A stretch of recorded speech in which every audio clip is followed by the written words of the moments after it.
أعوذ بالله من الشيطان الرجيم.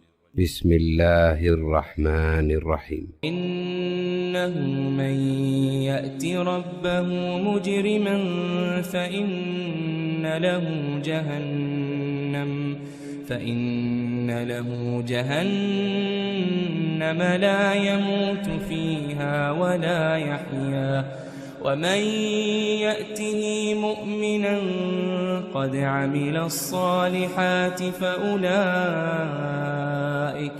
فأولئك لهم الدرجات العلى، جنات عدن تجري من تحتها الأنهار خالدين فيها، وذلك جزاء من تزكى.